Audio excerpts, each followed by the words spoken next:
Olá, bem-vindo à sua sexta aula de programação em Python. E nessa aula, a gente vai estar falando sobre a função input e a função int. Então, até agora, a gente já sabe como trabalhar com variáveis e também sabe fazer operações matemáticas com essas variáveis. Por exemplo, num menos x. E também a gente já sabe como usar variáveis no meio de um programa para imprimir uma mensagem na tela. Mas às vezes não seria melhor que o nosso valor de variável fosse o usuário que definisse? Por exemplo, no nosso programa a gente pedisse para o usuário definir um número de cachorros que ele tem, e aí depois a gente imprimisse essa mensagem na tela. Então, é para isso que serve a função input. Então, a função input, entre parênteses, você escreve aqui dentro uma mensagem qualquer. E o que vai acontecer? Então, veja aqui, se eu der Enter, ele entra mensagem qualquer. Mas toda vez que eu faço alguma operação no Python, ele dá essas três barrinhas, depois sai alguma coisa e entra de novo esses três tracinhos aqui para você entrar com um novo comando. Veja que quando eu usei o input, ele parou aqui o meu programa e não continuou com aqueles três barrinhos para eu digitar outro comando. Por quê? Porque o input ele está esperando que o usuário digite alguma coisa antes de fechar o nosso programa. Então, se eu digitar aqui 5, você vê que agora ele fecha o meu programa. Ele mostra o que eu digitei e depois fecha o programa. Então, o input faz o seguinte, ele imprime uma mensagem na tela e espera uma entrada do usuário. Então, ok, beleza. Só que, se eu escrever aqui x igual a input,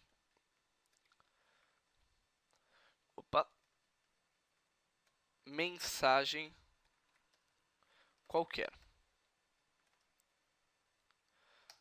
Tem algum problema eu fazer isso? Não. Então, como o input ele retém o valor que o usuário escreveu, eu posso atribuir esse valor à minha variável x. Então, se eu escrever aqui 5 e pedir x, você vai ver que ele tem 5. Só que o valor de x, por exemplo, se eu escrever num aqui, dá 17. Mas se eu pedir x, dá 5 com esses tracinhos do lado.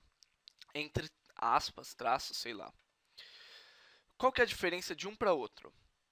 Em num com esse valor 17, isso aqui é um número inteiro. X com, entre aspas, 5, isso aqui é uma letra. Então, aqui eu estou pegando a letra 5, a representação do número 5 em palavras, e aqui eu estou pegando o valor efetivo de 17.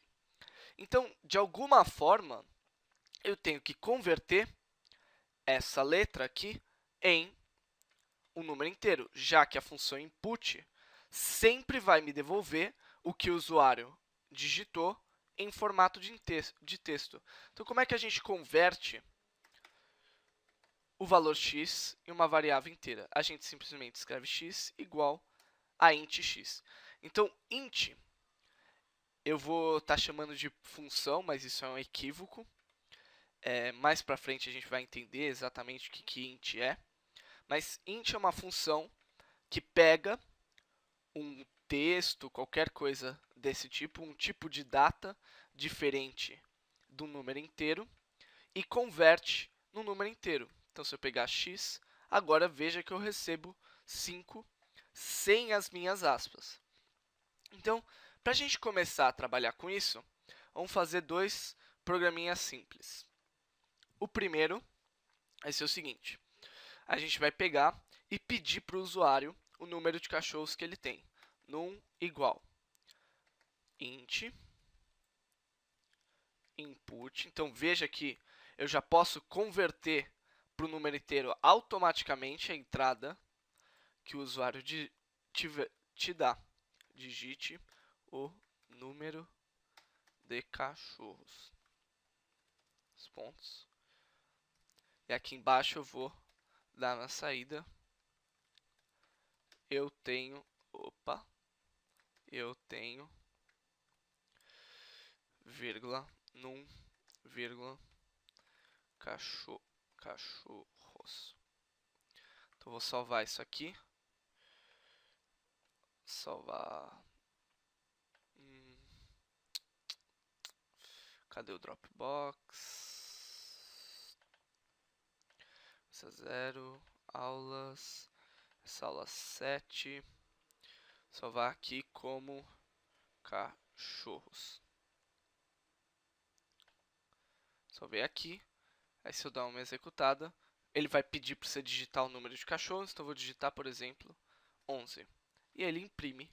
Eu tenho 11 cachorros. Então agora a gente tem finalmente aquele primeiro programa que a gente idealizou nas primeiras aulas, que era do cara de imprimir na tela quantos cachorros o cara tem. Então, isso é um exemplo muito simples, meio imbecil até, de como usar a entrada do usuário. Agora vamos fazer um outro programinha.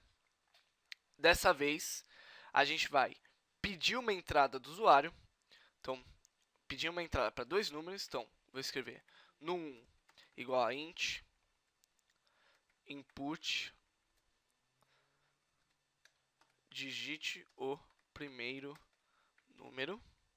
Então, digito o meu primeiro número.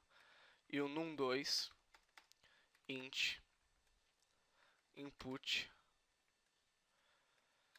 digite o segundo número. Então, o que a gente vai fazer com esses dois números? A gente vai imprimir as 4 operações básicas que é possível realizar com esses dois números. Então, print. Vamos escrever aqui num, vírgula, mais num2, vírgula, igual a num1 mais num2. Então, vamos copiar isso aqui que a gente vai fazer bem semelhante nas outras linhas. Então, vai 2, 3, 4. Então, mais, menos, vezes. Vamos colocar aqui divisão inteira, já que a gente vai trabalhar com números inteiros. E aqui do outro lado, menos, vezes, divisão inteira. Então, vou salvar esse aqui como...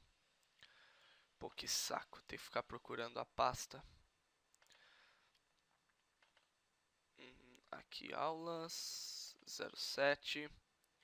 Vamos salvar como operações.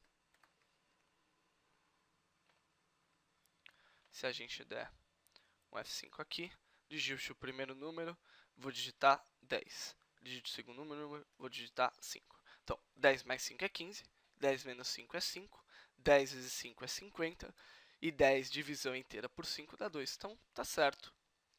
Consegui fazer um programinha que recebe uma entrada do usuário. Então, beleza, esses são os dois programas que a gente vai criar nessa aula. Só que, além disso, você vai ter aí mais 2 exercícios para fazer em casa. O primeiro exercício é esse aqui. Faça um programa que peça as 4 notas bimestrais e mostre a média. Vou escrever aqui a média do aluno. Então, um detalhe nesse programa aqui é você lembrar que a função, para facilitar o programa ficar mais compacto, é você lembrar que a função int e input, elas te devolvem um número. Importante isso, elas te devolvem um valor. Não esqueça isso. É um valor como qualquer outro.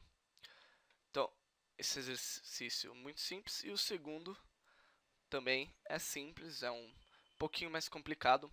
Faça um programa que pergunte quanto você ganha por hora e o número de horas que trabalhou e calcule e mostre o total do salário nesse referido mês. Então, esses são os dois exercícios que você tem que fazer. Espero vocês na próxima aula.